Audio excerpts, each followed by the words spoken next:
आज इस वीडियो के माध्यम से हम कंप्यूटर के प्रकार के बारे में जानेंगे।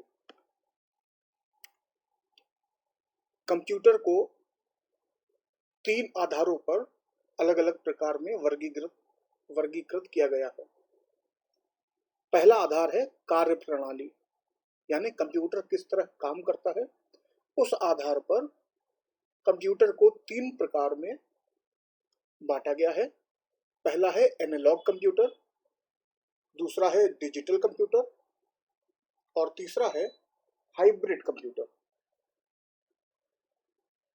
कार्य प्रणाली के आधार पर एनालॉग कंप्यूटर, डिजिटल कंप्यूटर और हाइब्रिड कंप्यूटर। इसी तरह उद्देश्यों के आधार पर कंप्यूटरों को दो प्रकार में बांटा गया है। सामान्य उद्देश्य कंप्यूटर, जो कि जिसके बारे में हम आगे बढ़ेंगे। तो पहला है सामान्य उद्देशीय कंप्यूटर और दूसरा है विशिष्ट उद्देशीय कंप्यूटर। उद्देश्यों के आधार पर कंप्यूटर दो प्रकार के हैं, सामान्य उद्देशीय कंप्यूटर और विशिष्ट उद्देशीय कंप्यूटर। और तीसरा जो आधार है वो है आकार। तो आकार के आधार पर कंप्यूटर चार प्रकार के होते हैं। पहला है माइक्रो कंप्यूटर, दूसरा है मिनी कंप्यूटर, तीसरा है मेन फ्रेम कंप्यूटर और चौथा सुपर कंप्यूटर। इसी वर्गीकरण को एक डायग्राम के माध्यम से यहाँ दर्शाया जा रहा है। कंप्यूटर के प्रकार, पहला कार्य प्रणाली के आधार पर एनालॉग, डिजिटल और हाइब्रिड। दूसरा उद्देश्य के आधार पर सामान्य उद्देशीय व विशिष्ट उद्देशीय। और तीसरा है आकार के आधार पर, जो कि माइक्रो, मिनी, मेन फ्रेम और सुपर कंप्यूटर्स में बांटा गया है। तो चलिए हम लोग शुरू करते हैं कार्य प्रणाली के आधार पर कंप्यूटर। पहला है एनालॉग कंप्यूटर। एनालॉग कंप्यूटर वो कंप्यूटर होते हैं जो भौतिक मात्रा, फिजिकल मेजरमेंट जैसे दाब, प्रेशर, तापमान यानी टेम्परेचर, लंबाई, उसकी लेंथ, ऊंचाई, हाइट आदि का माप करते हैं। इनके परिमाप अंकों में व्यक्त करे जाते हैं। ये कंप्यूटर किसी राशि का परिमाप तुलना के आधार पर करते हैं।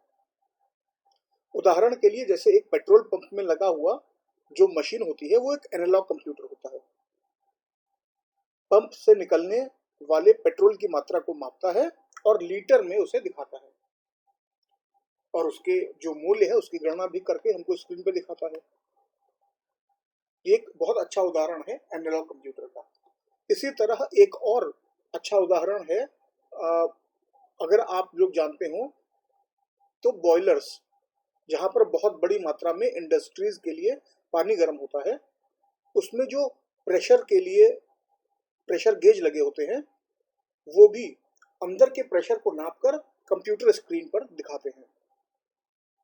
ये एनालॉग कंप्यूटर के कुछ उदाहरण हुए। दूसरा आया डिजिटल कंप्यूटर। डिजिटल कंप्यूटर बहुत अधिक महत्वपूर्ण है क्योंकि इसके आधार पर ही हमारी सरकारें, देश, पूरी दुनिया, यहाँ तक कि इकोनॉमी भी चल रही है। तो चलिए हम शुरू करते हैं। डिजिट का अर्थ होता है अंक। जैसे हम कहते हैं कि 2 अंकों का एक नंबर बताएं, वैसे ही 2 डिजिट के एक नंबर बताएं। तो डिजिट का अर्थ होता है अंक।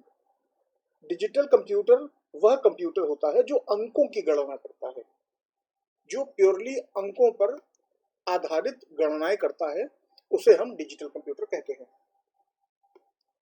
डिजिटल कंप्यूटर वे कंप्यूटर हैं जो सरकार का बजट तैयार करते हैं।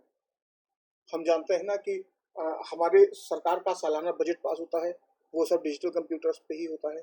हमारे व्यापार को चलाते हैं हम लोग अपनी दुकानों पे या प्रतिष्ठानों में, बैंकों में आदि में जो कंप्यूटर्स इस्तेमाल करते हैं वो भी सब डिजिटल कंप्यूटर है, जहाँ क्योंकि उसमें सिर्फ नंबर्स पे काम हो रहा होता है। और भी कई प्रकार की गणना करके प्रश्नों के उत्तर देते हैं ये डिजिटल कंप्यूटर। इनके बहुत अच्छे उदाहरण हैं स्टॉक एक्सचेंज या शेयर बाजार। सभी को मालूम है शेयर बाजार, यहीं से हमारे देश की इकोनॉमी और साथ में ये कहें कि कंपनियों की जो वैल्यूएशन है वो पता चलती है, ऊपर और नीचे जाती है। इनमें लगे हुए अति सुरक्षित, क्योंकि ये बड़ा इंपॉर्टेंट डेटा होता है, इसलिए बड़े सुरक्षित कंप्यूटर होते हैं ये, जो वास्तविक समय में रियल टाइम में बहुत अधिक मात्रा में आंकड़ों की गणना करते हैं। हम जानते हैं कि टीवी पे हम लोग लगातार देखते हैं कि किस कंपनी का शेयर ऊपर जा रहा है, किसका नीचे आ रहा है, सब रियल टाइम में होता है। तो ये डिजिटल कंप्यूटर का बहुत ही एक अच्छा उदाहरण है। तीसरा प्रकार है हाइब्रिड कंप्यूटर। तो हाइब्रिड का अर्थ होता है अनेक गुण धर्मों वाला होना, यानी एक से ज्यादा उसमें गुण होना, उसको बोलते हैं हाइब्रिड। एक से ज्यादा तरीके से काम करने वाला कह सकते हैं। ये वो कंप्यूटर हैं जिनमें एनालॉग कंप्यूटर और डिजिटल कंप्यूटर दोनों के ही गुण हैं। ऐसे कंप्यूटर जिनमें एनालॉग कंप्यूटर और डिजिटल कंप्यूटर दोनों के गुण होते हैं वे हाइब्रिड कंप्यूटर कहलाते हैं। अब इनके उदाहरण हमको अस्पतालों में देखने में मिलते हैं और भी बहुत जगह देखने में मिलते हैं, लेकिन एक अच्छा उदाहरण है अस्पतालों में लगे हुए हार्ट रेट मॉनिटर। आपने देखा होगा कई फिल्मों में भी कि एक मशीन होती है कंप्यूटर जैसा, जिस पे पेशेंट की नब्ज को दिखाया जाता है। यह एक हाइब्रिड कंप्यूटर है जो कि दिल की धड़कन, जो कि एनालॉग काम है, उसको मापता है और इस पूरे डेटा की अंकों में गणना करता है, जो कि डिजिटल काम है। तो ये एनालॉग का काम भी कर रहा है, डिजिटल का काम भी कर रहा है, तो इसको बोलेंगे हाइब्रिड कंप्यूटर। तो ये पहला हमारा कंप्लीट हो गया है, एनालॉग, डिजिटल और हाइब्रिड। अगला आधार है उद्देश्य के आधार पर। तो उद्देश्य के आधार पर कंप्यूटर दो प्रकार के हैं, सामान्य उद्देश्य कंप्यूटर और विशिष्ट उद्देश्य कंप्यूटर। सामान्य उद्देश्य ऐसे कंप्यूटर हैं जिन्हें सामान्य उद्देश्य के लिए तैयार किया गया है, जनरल वर्क के लिए इस्तेमाल होने वाले कंप्यूटर हैं ये। इन कंप्यूटरों में अनेक प्रकार के कार्य करने की क्षमता होती है। इनमें उपस्थित जो सीपीयू होता है, जिसको हम कंप्यूटर का ब्रेन भी कहते हैं, इसकी क्षमता और इसकी कीमत भी कम होती है। इन कंप्यूटरों का प्रयोग हमारे सामान्य कार्यों जैसे पत्र या दस्तावेज को तैयार करना, प्रिंट निकालना आदि, जैसे हमारे कंप्यूटरों में, घरों में जो कंप्यूटर हम लोग इस्तेमाल करते हैं, ये सब सामान्य उद्देश्य कंप्यूटर हैं। दूसरा प्रकार है विशिष्ट उद्देश्य कंप्यूटर, स्पेशल पर्पस कंप्यूटर। ये वो कंप्यूटर हैं जिन्हें किसी विशेष कार्य के लिए तैयार किया जाता है। इनके सीपीयू की क्षमता उस कार्य के अनुरूप होती है जिसके लिए इन्हें तैयार किया गया है। सीपीयू की क्षमता उस कार्य के अनुरूप होती है जिसके लिए इन्हें तैयार किया गया है। इसका अर्थ यह है जैसे अंतरिक्ष विज्ञान में लगे कंप्यूटर। अगर किसी कंप्यूटर को हम लोग अंतरिक्ष विज्ञान यानी चांद के सतह पे या मंगलयान से जो सिग्नल आ रहे हैं उनको अगर रिसीव करने के लिए इस्तेमाल करना है, तो वे वो कंप्यूटर नहीं हो सकते जिस पर हम लोग टाइपिंग करके प्रिंट निकालते हैं। ये बड़े विशेष उद्देश्य के कंप्यूटर होते हैं। उसी तरह मौसम विज्ञान के लिए मौसम की जानकारी देने वाले जो कंप्यूटर्स होते हैं, यह भी बिल्कुल विशिष्ट उद्देश्य के लिए बने होते हैं, अलग तरीके से। उपग्रह संचालन, हमारी पृथ्वी के चारों ओर चक्कर बहुत सारे उपग्रह लगा रहे हैं, ऐसे कंप्यूटर जो उनको संचालित करते हैं, ये भी विशिष्ट उद्देश्य ही हैं। साथ में अनुसंधान और शोध के लिए लगे हुए कंप्यूटर्स, ये सब विशिष्ट उद्देश्य कंप्यूटर है। यातायात नियंत्रण, जिसको हम लोग जैसे जान लें कि हवाई जहाजों का जो एक एयर ट्रैफिक होता है, हवाई मार्ग में जो उनका ट्रैफिक होता है, उसको air traffic control system govern करता है, संचालित करता है, यह भी विशिष्ट उद्देश्य के हैं। इसी प्रकार कृषि विज्ञान हो गया, चिकित्सा आदि में जो कंप्यूटर इस्तेमाल हो रहे हैं वो सामान्य उद्देश्य के नहीं होते हैं, ये विशिष्ट उद्देश्य कंप्यूटर होते हैं। इनको अलग तरीके से बनाया जाता है जरूरत के हिसाब से। तो इस तरह से उद्देश्य के आधार पर भी हमने कंप्यूटरों को जाना। और तीसरा आधार है आकार के आधार पर। आकार के आधार पर कंप्यूटरों को 4 प्रकार में बांटा गया है। सबसे छोटे कंप्यूटर, उनको हम माइक्रो कंप्यूटर कहते हैं। माइक्रो कंप्यूटर को माइक्रो कंप्यूटर दो कारणों से कहा जाता है। पहला कारण यह है कि माइक्रो कंप्यूटर में माइक्रो प्रोसेसर का इस्तेमाल होता है। हम लोगों के कॉलेज में, हम लोगों के लैपटॉप या घर पे मौजूद कंप्यूटर्स, ये सारे माइक्रो कंप्यूटर होते हैं और इसमें हम लोग माइक्रो प्रोसेसर पे काम करते हैं। एक्चुअली में माइक्रो प्रोसेसर ही वो चिप होती है जिसे हम अपने छोटे कंप्यूटरों का दिमाग कहते हैं। माइक्रो प्रोसेसर, क्योंकि इसमें हमको बहुत ज़्यादा कोई डेटा का वो नहीं करना है प्रोसेसिंग, इसलिए हमारे सामान्य उद्देश्य के लिए छोटा सा प्रोसेसर काफ़ी होता है। एक तो कारण यह हो गया क्योंकि इसमें माइक्रो प्रोसेसर का प्रयोग किया जाता है। दूसरा कारण यह है कि अन्य कंप्यूटर की अपेक्षा में आकार में ये बहुत छोटा होता है। बहुत छोटा माने माइक्रो होता है, इसलिए इसे माइक्रो कंप्यूटर कहा जाता है। माइक्रो कंप्यूटर आकार में इतना छोटा होता है कि इसको एक स्टडी टेबल पे, जिसको हम डेस्कटॉप बोलते हैं, अथवा ब्रीफ केस में रखा जाता है, जिसे हम लैपटॉप बोलते हैं। यह कंप्यूटर सामान्यतः सभी प्रकार के कार्य कर सकता है। इसकी कार्य प्रणाली लगभग बड़े कंप्यूटर के समान ही होती है, परंतु आकार की तुलना में ये बहुत छोटे होते हैं और काम भी है बड़े कंप्यूटरों की अपेक्षा धीमा और कम करते हैं। इस कंप्यूटर पर सामान्यतः एक बार में एक ही व्यक्ति कार्य करता है।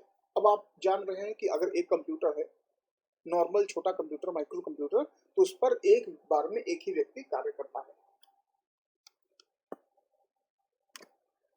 अगला प्रकार है मिनी कंप्यूटर।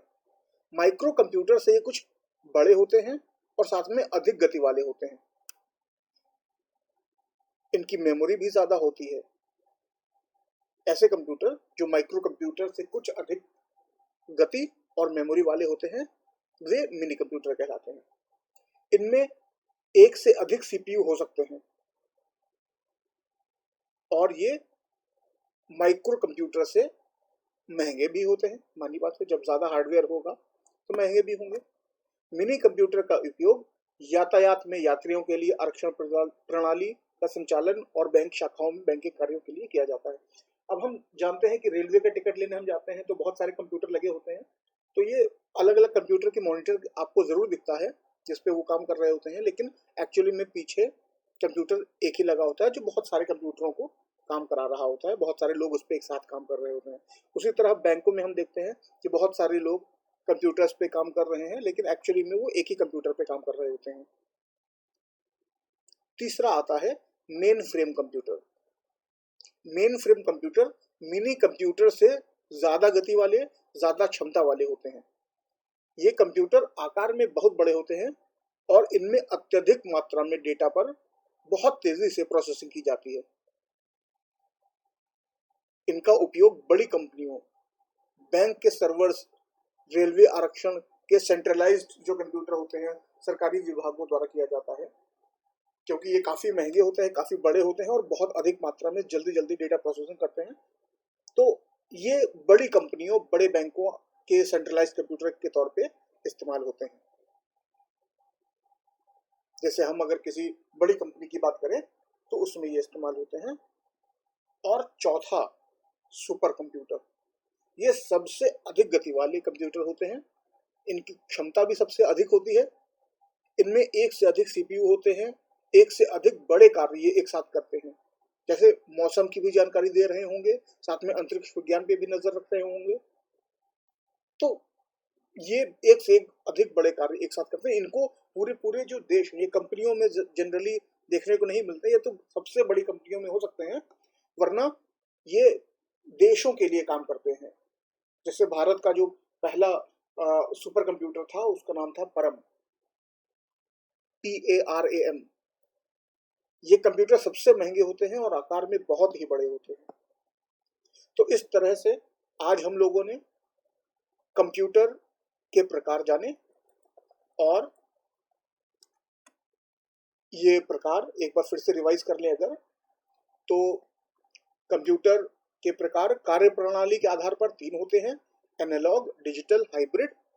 उद्देश्य के आधार पर सामान्य उद्देशीय और विशिष्ट उद्देशीय।